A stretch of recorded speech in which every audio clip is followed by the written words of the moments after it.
ଶିଖିବା କଥାରେ ଆପଣଙ୍କୁ ସ୍ୱାଗତ।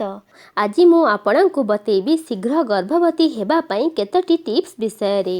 ଗର୍ଭବତୀ ହେବା ପ୍ରତ୍ୟେକ ମହିଳାଙ୍କ ଜୀବନର ଏକ ସୁଖଦ ଅନୁଭୂତି, କିନ୍ତୁ ଆଜିକାଲି ଗର୍ଭ ନ ରହିବା ସମସ୍ୟା ଦିନକୁ ଦିନ ବଢ଼ିବାରେ ଲାଗିଛି। ବାରମ୍ବାର ଚେଷ୍ଟା କଲେ ମଧ୍ୟ ପ୍ରେଗନେଣ୍ଟ ହୋଇପାରୁନାହାନ୍ତି। ତେଣୁ ମୁଁ ଆଜି ଆପଣଙ୍କୁ ଏମିତି କିଛି ଉପାୟ ବିଷୟରେ ବତେଇବି ଯାହା ସାହାଯ୍ୟରେ ଆପଣ ଶୀଘ୍ର ଗର୍ଭବତୀ ହୋଇପାରିବେ। ତେବେ ଚାଲନ୍ତୁ ଜାଣିବା ଏହି ଉପାୟ ବିଷୟରେ। ପ୍ରଥମଟି ହେଲା ଗର୍ଭ ନିରୋଧକ ବଟିକା ଖାଇବା ବନ୍ଦ କରନ୍ତୁ। ପ୍ରେଗନେନ୍ସି ପାଇଁ ଚେଷ୍ଟା କରିବାର 3 ମାସ ଆଗରୁ ଗର୍ଭ ନିରୋଧକ ବଟିକା ନେବା ବନ୍ଦ କରନ୍ତୁ।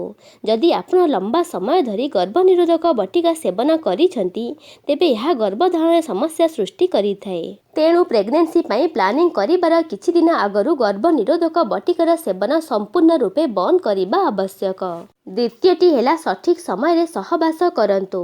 ଗର୍ଭଧାରଣ ପାଇଁ ସଠିକ୍ ସମୟରେ ସହବାସ କରିବା ନିତାନ୍ତ ଜରୁରୀ ହୋଇଥାଏ। ପ୍ରତ୍ୟେକ ମାସର ଏମିତି କେତୋଟି ଦିନ ଥାଏ ଯେଉଁ ଦିନ ସହବାସ କଲେ ପ୍ରେଗନେଣ୍ଟ ହେବାର ସମ୍ଭାବନା ଯଥେଷ୍ଟ ଅଧିକ ଥାଏ। ଏହି ଦିନଗୁଡ଼ିକ ପ୍ରତ୍ୟେକ ମହିଳାଙ୍କ ପାଇଁ ଅଲଗା ଅଲଗା ହୋଇଥାଏ। ଏହି ଦିନଗୁଡ଼ିକ ମହିଳାଙ୍କର ମାସିକ ଧର୍ମ ଉପରେ ନିର୍ଭର କରିଥାଏ। ପିରିୟଡ଼ ଷ୍ଟାର୍ଟ ହେବା ଦିନରୁ 11 ଦିନ ଛାଡ଼ିଦେଲା ପରେ ଲଗାତାର 5 ଦିନ ଯାଏଁ ସହବାସ କଲେ ପ୍ରେଗନେଣ୍ଟ ହେବାର ସମ୍ଭାବନା ଯଥେଷ୍ଟ ଅଧିକ ଥାଏ। ଯଦି ଏହି ସମୟରେ ପୁରୁଷର ସ୍ପର୍ମ ସ୍ତ୍ରୀର ଅଣ୍ଡା ସହିତ ମିଶିଯାଏ, ତେବେ ଗର୍ଭଧାରଣ ହୋଇଯାଏ। କିନ୍ତୁ ପିରିୟଡ଼୍ସ ହେବାର 20 ଦିନ ପରେ ପ୍ରେଗନେଣ୍ଟ ହେବାର ସମ୍ଭାବନା ବହୁତ କମିଯାଏ। ତେଣୁ ଆପଣ ଏହି ସମୟରେ ଯେତେ ଚେଷ୍ଟା କଲେ ମଧ୍ୟ ଗର୍ଭଧାରଣ ହୋଇପାରିନଥାଏ। ତେଣୁ ଯଦି ଆପଣ ଗର୍ଭଧାରଣ କରିବା ପାଇଁ ଚାହୁଁଛନ୍ତି, ତେବେ ପ୍ରଥମେ ଆପଣଙ୍କ ନିଜର ପିରିୟଡ଼୍ସ ଡେଟ୍କୁ ନୋଟ୍ କରନ୍ତୁ। ସେହି ଡେଟ୍ରୁ 11 ଦିନ ଛାଡ଼ି ପ୍ରତ୍ୟେକ ଦିନ ସହବାସ କରନ୍ତୁ। ପୁରୁଷଙ୍କ ସ୍ପର୍ମ ସ୍ତ୍ରୀର ଗର୍ଭାଶୟ ଭିତରକୁ ଗଲା ପରେ 24ରୁ 48 ଘଣ୍ଟା ପର୍ଯ୍ୟନ୍ତ ଜୀବିତ ରହିପାରେ। ତେଣୁ ଗର୍ଭଧାରଣ ସମୟରେ ସୁସ୍ଥ ସ୍ପର୍ମ ମହଜୁଦ ରଖିବା ପାଇଁ ପ୍ରତି 24 ଘଣ୍ଟାରେ ଥରେ ସହବାସ କରିବା ଉଚିତ। ଚତୁର୍ଥଟି ହେଲା ସହବାସ କରିବା ପରେ 30 ମିନିଟ୍ ପର୍ଯ୍ୟନ୍ତ ମହିଳାଙ୍କୁ ବେଡ୍ରେ ଚିତ୍ ହୋଇ ଶୋଇ ରହିବା ଆବଶ୍ୟକ। କାରଣ ଏମିତି ହେଲେ ପୁରୁଷଙ୍କ ସ୍ପର୍ମ ଗର୍ଭାଶୟ ମଧ୍ୟକୁ ସହଜରେ ପ୍ରବେଶ କରି ଡିମ୍ବକୁ ଫର୍ଟିଲାଇଜ୍ କରିବାର ସମ୍ଭାବନା ଯଥେଷ୍ଟ ଅଧିକ ହୋଇଥାଏ। ପଞ୍ଚମଟି ହେଲା ନିଶା ଦ୍ରବ୍ୟର ସେବନରୁ ନିବୃତ୍ତ ରୁହନ୍ତୁ।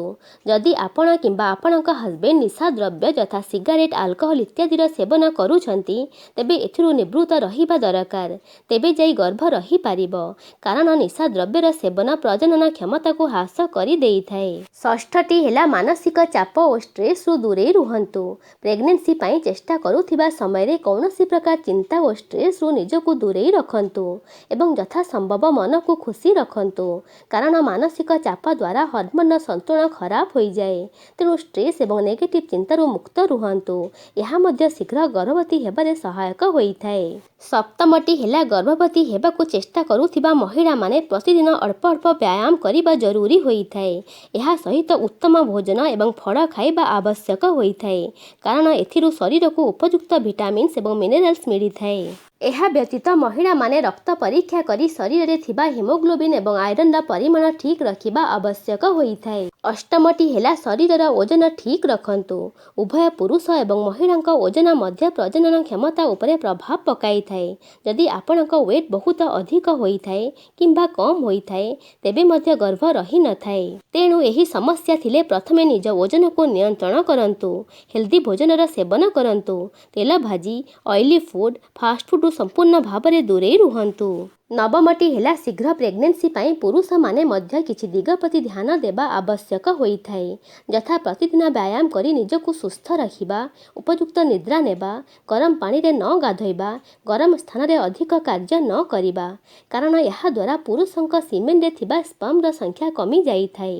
ତେଣୁ ମହିଳାଙ୍କ ଏଗ୍କୁ ଫର୍ଟିଲାଇଜ୍ କରିବାର ସମ୍ଭାବନା କମିଯାଇଥାଏ। ଏହା ଫଳରେ ଗର୍ଭ ରହିନଥାଏ। ଏହା ଥିଲା ଶୀଘ୍ର ଗର୍ଭବତୀ ହେବାର କେତୋଟି ଉପାୟ। ଏହି ଭିଡ଼ିଓଟି କେମିତି ଲାଗିଲା ମୋତେ କମେଣ୍ଟ କରି ଜଣାଇବେ। ପସନ୍ଦ ଆସିଲେ ଲାଇକ୍ କରିବେ, ସାଙ୍ଗମାନଙ୍କ ସହିତ ସେୟାର କରିବେ, ମୋ ଚ୍ୟାନେଲକୁ ସବସ୍କ୍ରାଇବ୍ କରିବେ। ଧନ୍ୟବାଦ।